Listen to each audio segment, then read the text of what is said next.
রহমতুল্লাহি ওয়া বারাকাতুহু। ইন্নাল হামদুলিল্লাহ ওয়াসসালাতু ওয়াসসালামু আলা রাসূলিল্লাহ আম্মা বা'দ।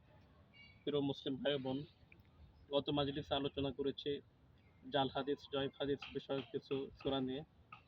তো এখন আলোচনা করব ইনশাআল্লাহ একটি গুরুত্বপূর্ণ বিশেষ ফজিলতপূর্ণ সূরা, সূরা মুলক নিয়ে আলোচনা করব। তো আমরা আলোচনা করেছি যে কিছু সূরা আছে বিশেষ ফজিলতপূর্ণ, অর্থাৎ স্পেশাল সূরা, যেগুলোর স্পেশালি ফজিলত আছে। এর মধ্যে অন্যতম একটি সূরা হলো সূরা মুলক। এই সূরাটা আমরা বেশি বেশি পড়ার চেষ্টা করব।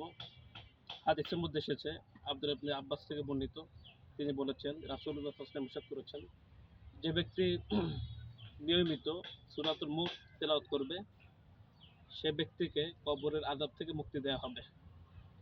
এটা একটা ফজিলত। ২ নম্বর ফজিলত হলো সূরাতুল মুলকের আরেকটি নাম হচ্ছে সূরাতুল মানিআ।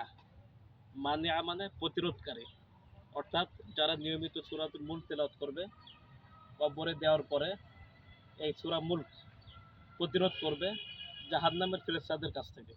অর্থাৎ কবরে দেওয়ার পরে জাহান্নামের ফেরেশতারা কবরে ঢোকার চেষ্টা করবে, তখন সূরাতুল মুলক তাদেরকে প্রতিরোধ করবে।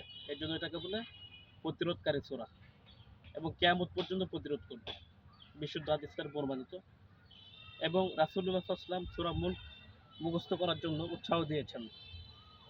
এবং এই সূরার আরো ফজিলত আছে। আব্দুল্লাহ ইবনে আব্বাস থেকে বর্ণিত মুসলিম শরীফের হাদিস, যে কিয়ামতের দিন সূরাতুল মুলক সুপারিশ করবে, এমনভাবে সুপারিশ করবে ইয়াশফাউ হাত্তা ইউগফারা, অর্থাৎ সুপারিশ করতে থাকবে, আল্লাহ এই ব্যক্তি সূরাতুল মুলক তেলাওয়াত করেছে, তো আমি সুপারিশ করছি তুমি তাকে ক্ষমা করে দাও। তো আল্লাহ ক্ষমা করতে চাবেন না, সূরাতুল মুলক সুপারিশ করতে থাকবে, করতে করতে হাত্তা ইউগফারা, এক পর্যায়ে আল্লাহ তাআলা তাকে ক্ষমা করে দিবেন এবং বেহেশত দান করবেন। গুরুত্বপূর্ণ ফজিলত এটা, এই জন্য সূরাতুল মুলক আমরা মুখস্থ করব। এই সূরার অনেকগুলি নাম আছে। সূরাতুল মুনজিয়া, অর্থাৎ সূরাতুল মুলক নাজাত দেয় কিয়ামতের বিভীষিকাময় অবস্থা থেকে এবং কবর আযাব থেকে নাজাত দেয়। এবং সূরাতুল মুলকের নামকরণ এই জন্য করা হয়েছে যে আল্লাহ তাআলা সমস্ত ক্ষমতার মালিক।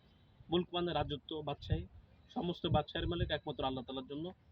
তো এই ক্ষেত্রে আমাদের করতে হবে, আমাদের যে কিছু প্রচলিত বিশ্বাস আছে যে সমস্ত ক্ষমতার মালিক বা উচ্চ জনগণ, এটা খণ্ডন করতে হবে, করে সমস্ত ক্ষমতার মালিক আল্লাহ তাআলা, এটাই সূরা থেকে প্রমাণিত হয়। তো আল্লাহ তাআলা আমাদেরকে বিষয়গুলো বোঝার তৌফিক দান করেন। আমিন ইয়া রাব্বাল আলামিন।